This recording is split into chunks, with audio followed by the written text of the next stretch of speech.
بسم اللہ الرحمن الرحیم۔ السلام علیکم ورحمۃ اللہ وبرکاتہ۔ اردو جماعت پنجم کے لیکچر میں خوش آمدید۔ عزیز طلبہ و طالبات، آج ہم اردو جماعت پنجم کے سبق نمبر 4 کا لیکچر نمبر 0 جو کہ تعارف پر مشتمل ہے وہ پڑھنے جا رہے ہیں، اور آج ہم جس سبق کا تعارف پڑھیں گے اس سبق کا عنوان ہے پاکستان کے رسم و رواج۔ پیارے بچوں، اس سبق میں ہم جو پہلا لیکچر ڈسکس کریں گے وہ پہلا لیکچر ان حاصلات تعلم کے گرد گھومے گا۔ پہلا SLO ہوگا مترادف اور متضاد کے فرق کو سمجھ سکیں، اور دوسرا SLO ہوگا جمع کو واحد اور واحد کو جمع میں تبدیل کر سکیں۔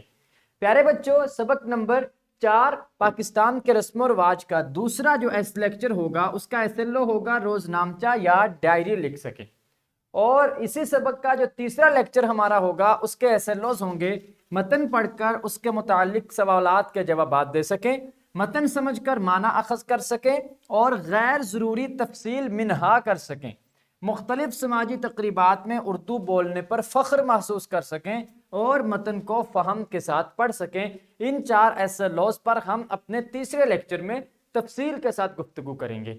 پیارے بچوں، جو چوتھا لیکچر ہوگا ہمارا اس کے SLOs ہوں گے واقعہ یا ماحول کا مشاہدہ کر کے تحریری اظہار کر سکیں، اشعار اور اقوال زریں کے استعمال سے اپنی تقریر کو مؤثر بنا سکیں، کسی تقریب، تہوار، میلے یا نمائش کو دیکھ کر اس کی کسی مخصوص سرگرمی پر اپنے رد عمل کا اظہار کر سکیں، تصاویر، خاکے اور اشکال دیکھ کر کسی منظر، واقعے یا خیال کا درست اظہار کر سکیں، عام موضوعات پر 2 منٹ تک روانی اور درست لب و لہجے سے تقریر کر سکیں۔ تو یہ 4 لیکچر ہوں گے ہمارے اس سبق کے جو پاکستان کے رسم و رواج کے متعلق ہے۔ پیارے بچوں، اس ویڈیو لیکچر کی ڈسکرپشن میں آپ دیکھ سکتے ہیں ورک شیٹ، لیسن پلان اور PPTs۔ اس کے ساتھ ہی ہمارا یہ تعارفی لیکچر ختم ہوا چاہتا ہے۔ انشاءاللہ کل 4.1 لیکچر نمبر یعنی اس کے پہلے لیکچر کے ساتھ حاضر خدمت ہوں گے۔ اجازت دیجیے، اللہ حافظ۔